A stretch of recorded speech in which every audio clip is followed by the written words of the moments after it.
안녕하세요. 배당이입니다.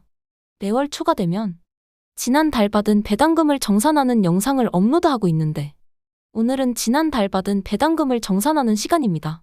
지난달 배당금 정산 영상에서 배당금이 하락했다고 말씀드린 것 같은데 이번 달은 배당금이 꽤 많이 상승해 채널 개설 이후 가장 많은 배당금을 지급받은 달이 되었습니다. 자세한 이유는 영상에서 하나하나 소개를 드릴 예정인데 일단 중요한 일이 하나 있습니다. 영상 시작 전 좋아요와 구독 부탁드립니다. 좋아요와 구독은 영상 제작에 큰 힘이 됩니다. 일단 매번 말씀드리지만 오늘 영상 속에서 받은 배당금들은 세전이 아닌 세후 기준으로 정리했습니다. 이유는 세금을 모두 제외하고 받는 세후 금액이 실제 손에 쥐는 배당금에 해당하기 때문입니다. 또한 토스 A 계좌와 신한금융투자증권 계좌는 제 명의의 계좌이며 토스 B 계좌는 가족 명의의 계좌입니다. 이렇게 계좌 분리를 한 이유는 배당 소득으로 인한 세금, 건보료 상승을 막기 위함이며 현재 이렇게 배당금을 받아도 연 2천만 원 이하로만 배당금 포트를 구성했기 때문에 추가적인 세금, 건보료는 발생하고 있지 않아 배당소득세를 제외하고 입금된 영상 속의 세후 금액이 실제 제가 받은 배당금이라고 이해하시면 될 것 같습니다. 일단 바로 지급 내역을 확인해 보겠습니다. 일단 토스 A 계좌입니다. 토스 A 계좌에서는 세후 61만 원 정도의 배당금이 입금되었습니다. 9월 토스 A 계좌에서 입금된 배당금은 세후 41만 원 정도의 배당금이었는데 코니, MSTY, 테슬리, YBT 등의 보유 종목들 모두 10월 배당금이 더 상승하면서 토스 A 계좌에서 배당금이 평소보다 50% 정도 늘게 되었습니다. 다음은 신한금융투자증권의 계좌입니다. 신한금투 계좌에서는 약 145만 원의 배당금이 입금되었습니다. 그런데 신한금투 계좌에서는 이 화면 속의 금액이 세전 금액이라고 보시면 됩니다. 그래서 미국 배당소득세 15%를 공제하고 나면 세후 약 123만 원 정도입니다.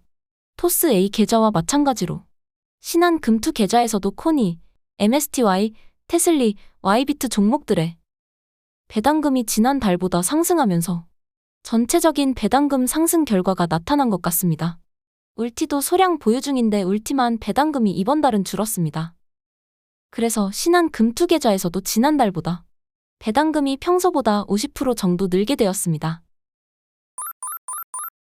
이제 제 명의 계좌가 아닌 가족명의 계좌인 토스 B 계좌입니다. 토스 B 계좌에서는 세후 약 146만 원의 배당금이 입금되었습니다. 테슬리, 코니, MSTY의 배당금이 크게 늘어나면서 9월에 비해 약 40% 정도 배당금이 많아졌습니다. 투자 원금은 채널의 영상으로 예전에 공지해드린 것과 같이 4,140만 원입니다. 이렇게 미국 고배당 커버드콜 ETF에 투자해서 10월은 배당금이 총 330만 원입니다. 지난달 배당금 정산 영상에서 9월 배당금이 총 세후 228만 원 입금되었는데 이번 달에는 100만 원가량 늘어나게 되면서 10월에는 배당금이 약 44% 증가하게 되었습니다. 배당금이 9월보다 약 44% 늘었는데 놀랍게도 10월에는 배당주 추가 매수를 하지 않았습니다. 그런데 왜 이렇게 배당금이 늘었을까요? 앞서 계좌별 증감 종목을 언급했지만 일단 테슬리 배당금이 늘었고 비트코인 상승으로 인해 코니와 MSTY 배당금이 많이 늘었습니다. 특히 마이크로스트래티지의 비트코인 매수로 인해 마이크로스트래티지의 주가 자체가 크게 올랐고 이로 인해 콜옵션 수익을 내는 MSTY의 주가가 오르면서 주가 차익과 함께 배당 수익이 대폭 상승한 것이 원인으로 생각됩니다. 또한 환율이 올랐습니다. 10월에는 1,300원 후반대의 환율로 배당금을 지급받았는데 9월에는 1,300원 초중반대의 환율로 배당금을 받았기 때문에 환율이 오르면서 배당금이 늘게 되었습니다. 많은 분들이 커버드콜 ETF 하면 위험하다는 이야기를 많이 하는데 변동성이 커서 위험하다는 것도 사실 틀린 이야기는 아닙니다. 그런데 한 가지 생각해 볼 것이 주식 종목 중에 위험하지 않은 종목이 있나 생각해 보게 됩니다.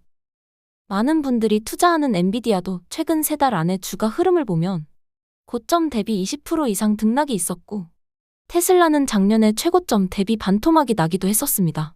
많은 분들이 레버리지로 활용하는 속슬도 올해 고점 대비 50% 이상 빠진 상태입니다. 중소형 개별주는 더 언급하지 않아도 될 것 같은데. 미국 커버드콜 ETF는 주가가 빠져도 흘러내려도 원금으로 배당을 받는다는 표현이 있어도 이렇게 원금 4천 초반으로도 월 300만 원이 넘는 배당금이 들어오기도 합니다. 물론 이 배당금을 재테크나 목돈을 만들 때 어떻게 사용하고 수익을 극대화할지는 투자자의 몫이라고 생각합니다.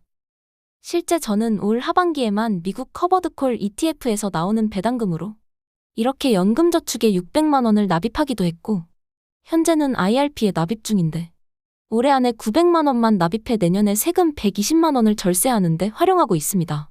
참고로 얼마 전 채널에 배당주 추가 매수 영상을 올렸는데 주 배당 종목으로 2번 배당을 받은 상태이기는 하지만 금액이 많지 않아 이번 달에는 배당금 정산에 포함하지 않았습니다.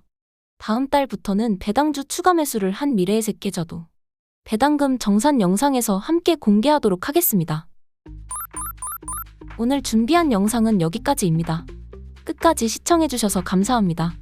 곧 잠깐 언급했던 연금저축 계좌 영상으로 찾아뵙도록 하겠습니다. 감사합니다.